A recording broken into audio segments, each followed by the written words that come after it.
이번 강의는 앞서에서 말씀드렸던 8卦성열과 8卦의 1로부터 8까지 나열되는 부분과 인이중기라 해서 64개에 대한 전체의 도표를 살펴보고 다시 경문으로 이어서 말씀드리고자 하는 것입니다.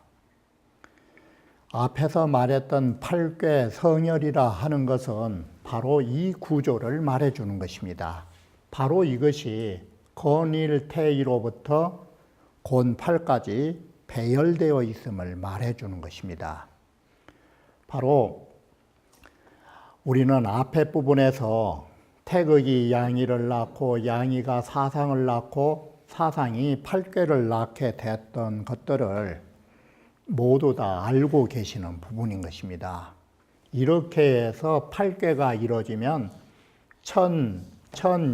천지인이라고 하는 삼재가 완성된다라고 하는 것이 바로 세 획을 말했고, 또 하나는 가장 아래 획은 양이를 상징하는 것이고, 두 번째 획은 사상을 상징하는 것이고, 세 번째 획이 8卦의 완성인 것입니다.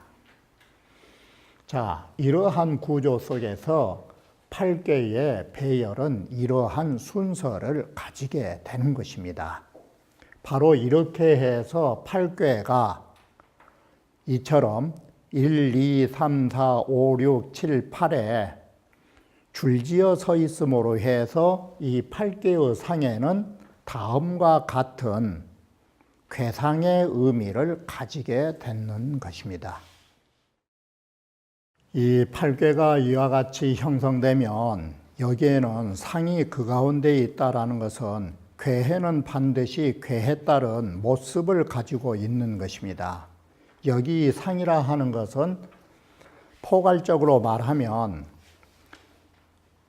수 없는 상으로 대변할 수 있지만 여기에서는 대표적인 것만을 들어 말한다라는 것을 아셔야 하는 것입니다. 지금 건卦를 천이라는 것은 우리가 읽을 적에 건이천, 곤이지, 건은 하늘이라 한다, 곤卦는 땅이라 한다. 지금 여기에서 말하는 천지, 례풍, 수하, 산, 택은 주영 64개를 표기할 적에, 상을 표기할 적에 사용되는 용어들인 것입니다. 그래서 가장 대표적으로 건卦는 하늘이라 하고, 곤은 땅이라 하고, 진卦는 우레라 하고, 손卦는 들어간다 뜻이기 때문에, 진이라는 것은 움직임이기 때문에 움직임이 가장 큰 것을 우레로 보는 것입니다. 이 손이라고 하는 것은 들어가다의 의미를 갖기 때문에 이 세상의 물건으로서 가장 잘 들어간 것이 뭐냐면 바람이라고 하는 것입니다. 바람은 틈새만 있으면 들어가는 것입니다. 그래서 들어간 것의 대표가 바람이 된 것입니다. 감이라 하는 것은 물을 말해주는 것입니다. 그런데 이 물이라 하는 것은 보는 바와 같이 양이 가운데에 들어가 있기 때문에 물이라고 하는 것은 표면은 차고 물속은 따뜻한 것입니다. 그런데 반대로 이 불이라고 하는 속성은 항상 어떤 물체에 붙어가지고 불이 나는 것입니다. 불이 붙을 수 있는 존재가 없으면 불은 붙지 않은 것입니다. 그래서 허공에 불이 붙을 수가 없는 것입니다.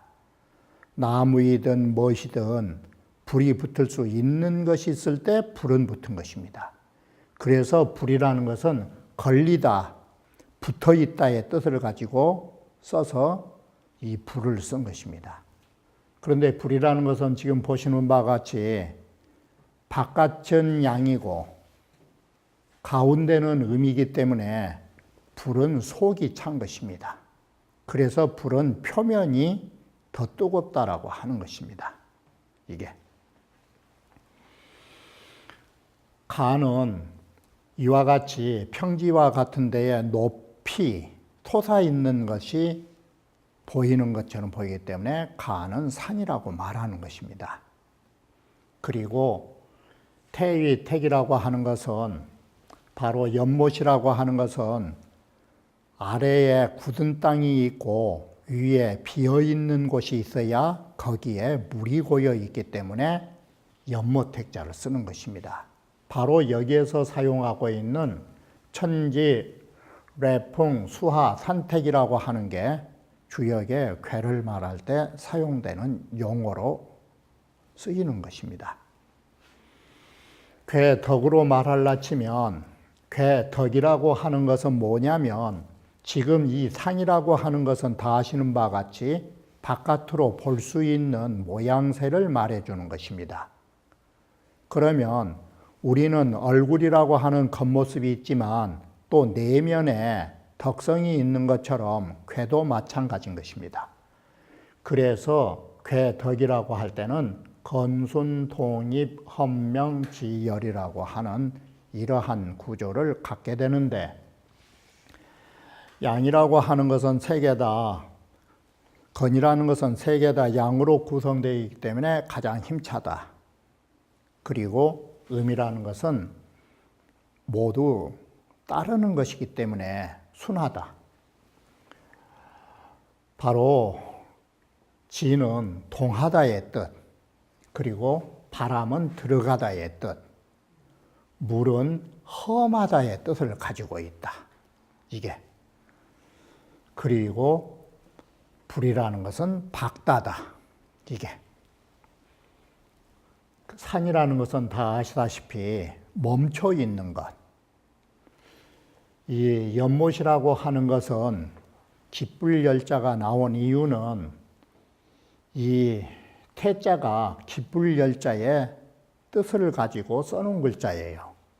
이 태자에다가 마음심만 붙이면 기쁜 것이에요. 이 왜 그러느냐? 가장 기쁜 것은 뭐냐면 한 여인이 여러 남자 위에 있을 때처럼 기분 좋은 게 없는 것이에요. 이게. 이러한 가벼운 의미로 이러한 덕이 쓰이게 되는 것입니다.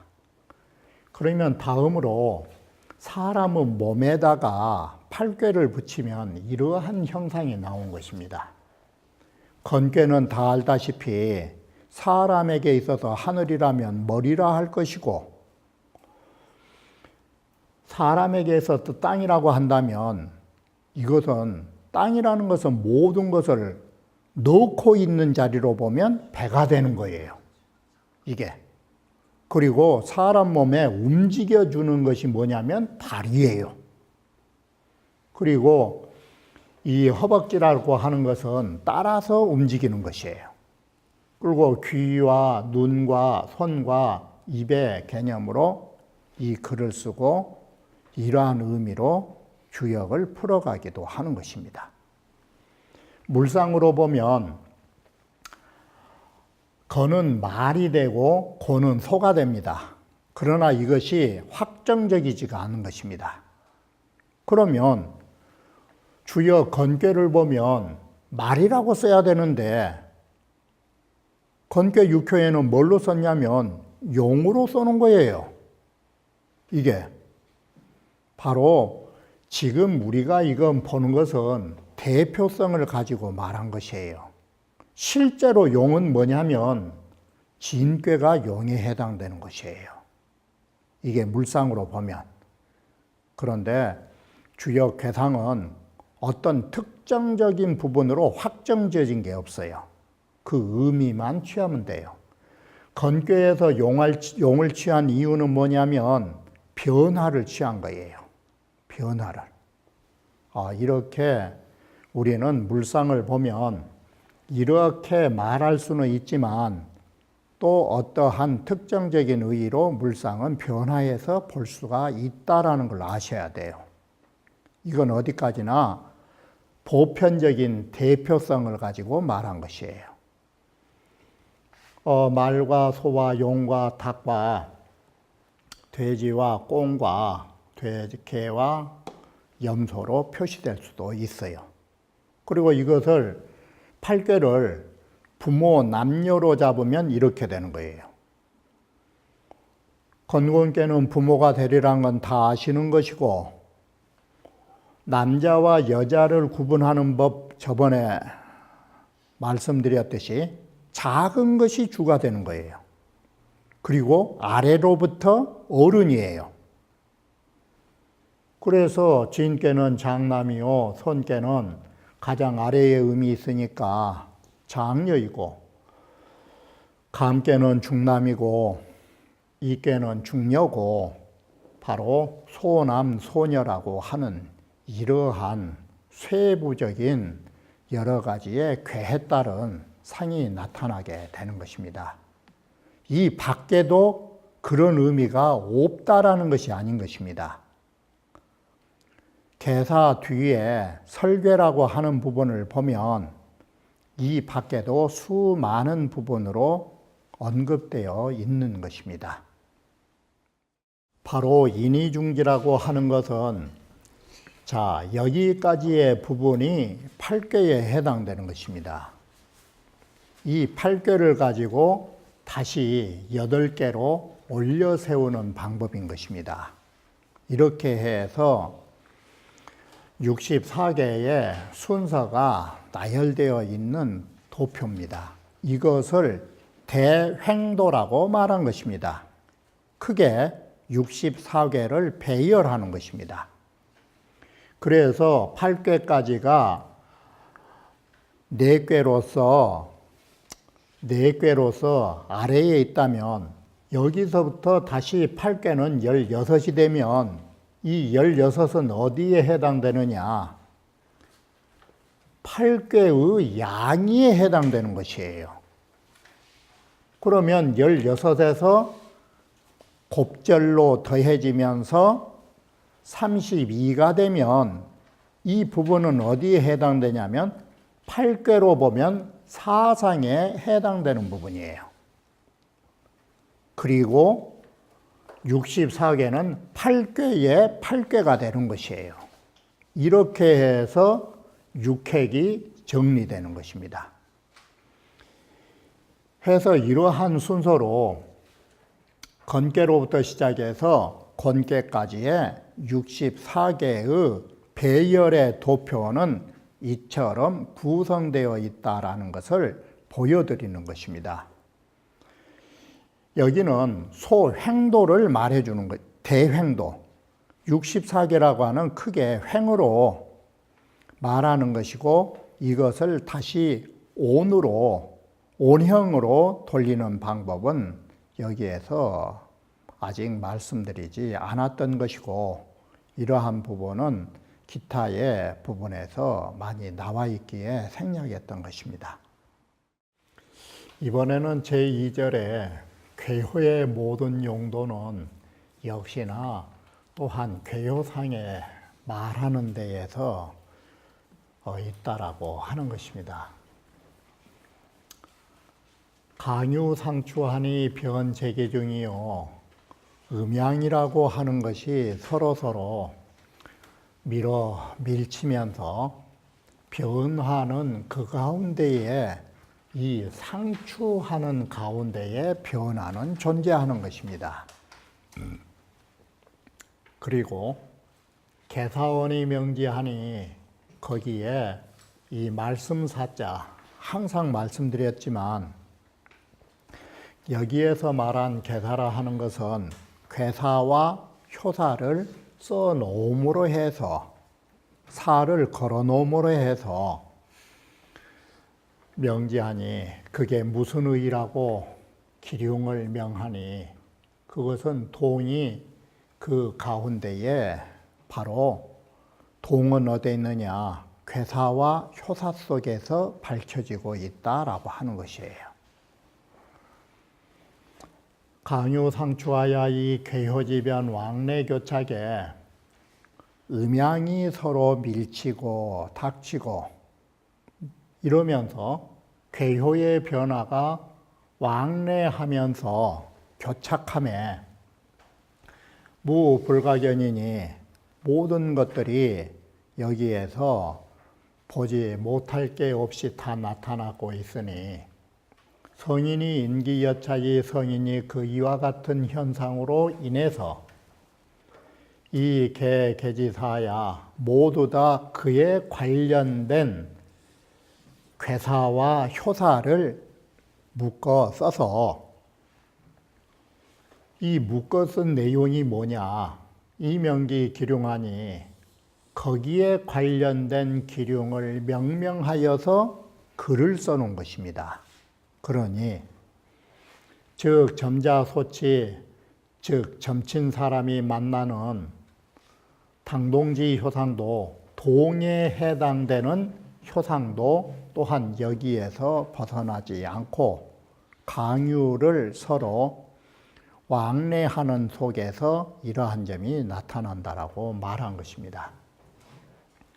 제3절은 괴효에 관한 글은 실제로 어디에서 나오냐면 동자가 나오면 항상 자주자주 말하듯이 이 변하는 데에서 발생하는 것입니다. 변하지 않으면 모든 것은 정체되어 있는 것입니다. 그래서 괴사나 효사는 실제로 이 변에서 발생한 것이다 라고 말한 것입니다. 기륭회린이라고 하는 것이 바로 괴사와 효사에 쓰여 있는 내용인 것입니다. 이게 그래서 길하다, 흉하다, 후회할 것이다, 부끄러울 것이다 라고 하는 것은 어디에서 나오느냐? 이와 같은 변동에서 나오고 있음을 말해 주는 것입니다.